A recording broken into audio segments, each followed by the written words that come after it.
One thing video games are great at is conveying the feeling that you are an unstoppable expert, thrown against foes that you can easily tear through. Whether it's fighting hordes upon hordes of enemies in action games, taking down an unstoppable being in an RPG, or defeating a martial arts expert in a fighting game, video games offer the chance to become a master of your craft and demolish enemies. However, what is a champion without a foe to face? A game might have the perfect combat system that makes you feel like a superhero, but without foes that can test your skills, you might as well be facing a paper bag. Games can live or die by the enemies you face, and to examine this idea, I want to look at 2019's deck building game by Megacrit, Slay the Spire. Slay the Spire is a simple game on the surface. You choose a role and are given a starting deck of cards. Using these cards, your goal is to go floor by floor up the spire in order to uncover further mysteries.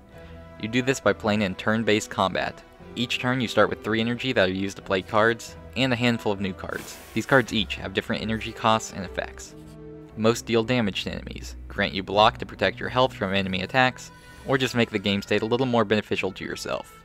The goal is to be the last one standing with health remaining. At the end of each combat encounter, you are rewarded with new cards, relics, and potions, which help you advance through the spire. Quickly your deck turns from a mismatch of cardboard into a deck that synergizes with itself and can obliterate enemies. I won't go too far into the concept of synergy in card games here, but know that it is the idea of cards working together to make a product that is greater than the sum of its parts. Creating a powerful deck of unique cards and dominating the challenge the Spire presents is what Slay the Spire is all about. This feeling of being a superhuman with powerful cards, relics, potions, and synergies as you smash your way through difficult foes with stylish combos that make you feel like a genius for even thinking them up. Not every deck or run will come together, but when it does, it creates this unstoppable feeling. However, here to stop you are the monsters in the Spire. Floors are broken up into different rooms. Some have groups of basic enemies that likely won't be able to defeat you outright, but they will attempt to chip away at your resources. Some have mini-bosses which are more threatening, but offer a relic reward upon completion. And at the end of each floor, there is a random boss that will test your build to the utmost limit. So how do these enemies work? To start with, they play with a different set of rules than you do as the player. Unlike you, they do not have energy or a deck of cards, instead making only a single move after you make your entire turn. They always telegraph the general action they will make, so while this maybe will not explain every detail of their move, it gives the player foresight while making their own move. Finally, the move selected by the enemy is determined by the monster you're fighting. Some follow a set pattern, some react to movements, and some are more or less random when making the moves. The game does not give you a master list of all moves a monster might make, but after a few dozen playthroughs, players will likely know the general behavior of each enemy type. Now to get into the meat and potatoes of this video, I believe the deck building based gameplay truly shines because the player is given a wide variety of monsters they are tasked with overcoming. Enemies are built in such a way that some strategies naturally work better against them than others. A deck that does slow, big hits will likely not do as well against the Flying Vultures in Floor 2 as a quick hitting multi-strike deck would. However, the same slow but hard hitting deck will work wonders against the Floor 3 enemies which have thorns, while the multiple hit deck will struggle. This is just a simple example, but every enemy is built in such a way to have natural strengths and weaknesses to some degree. So part of becoming skilled at Slay the Spire is understanding how to approach each enemy. There is no deck that is going to win 100% of the time against every single enemy, but knowing how to play the odds and increase your chances of survival is crucial. Certain enemies like the Moss Head on Floor 3 require a fast approach to deal with them, while some like the Slime that split up upon reaching half health might benefit from a slower, more methodical approach. Knowing how to approach an enemy gives each encounter a slightly different feel, even if you're essentially using the same deck of cards in each fight. Some uneven fights become thrills of joy upon completion, which is all enabled by the enemies you fight and how they are designed to behave in different manners.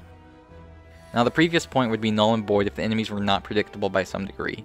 If every encounter with the same enemy behaved wildly different, it would be impossible to plan ahead with your approach. Luckily, as previously mentioned, there are two key aspects that makes the enemies predictable. The first is their move pool. Every monster only has a couple of actions they can take. There will never be a new move, and they will always have access to every move on every run, meaning potential enemy behaviors can be memorized. The second and most crucial aspect of predictability is the intent system. While making your turn, every enemy will display the action that they will take on their turn. There are a few rare exceptions where your behavior can change their intent, but generally this will remain consistent during your move.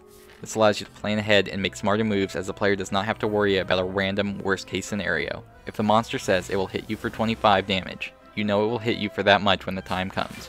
Not 24, not 26, 25, and only 25. This design gives players a chance to feel like they've truly outplayed the enemy, even if it is a little bit lopsided, and creates a feeling that your custom deck can overcome these fiends. To further compound on the basic enemies, we also have strong elite enemies and bosses. Both are stronger enemies, with elite enemies being tougher than basic enemies, and bosses being even stronger than the elites. These often have wildly different playstyles that punish certain deck themes.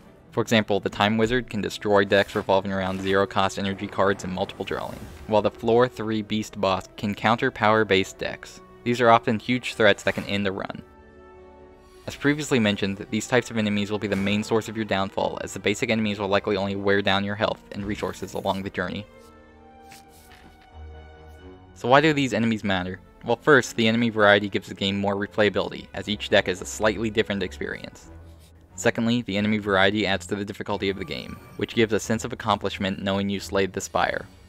Third, each enemy encounter is turned into a more thoughtful approach, as each enemy has varied strengths and weaknesses, meaning that players will have to engage more with their deck building and decision making as opposed to creating a simple deck and steamrolling every enemy along the way.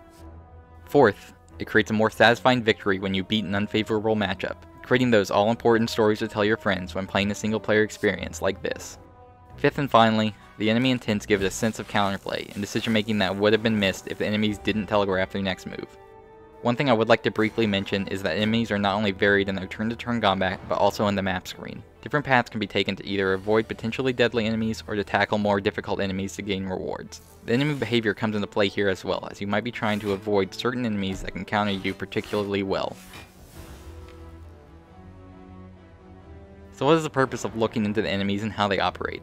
Simply put, enemies are the lifeblood of any video game that has them. The deepest combat system in video games would not work if the only thing to test your skills against was a bland punching bag. No, sometimes enemies can be even more crucial to the design of a game than the actual player abilities. After all, a variety of enemies test skills in different ways and challenges the player. They offer different experiences, and make entirely different combat encounters with the same user skill set. Without enemies that can do that, the game would become a monotonous, boring affair where every battle plays out the same, instead of an engaging manner that requires players to think and grow through the experience.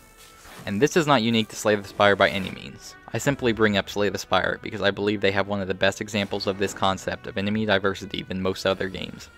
I could have easily talked about the demons of Devil May Cry 5, the bosses of Cuphead, or even the ghosts in Pac-Man. There are countless examples of games that live on because of their big bads. As always, thank you for staying this long. I hope you overcome the enemies you may face in your journey, and Godspeed.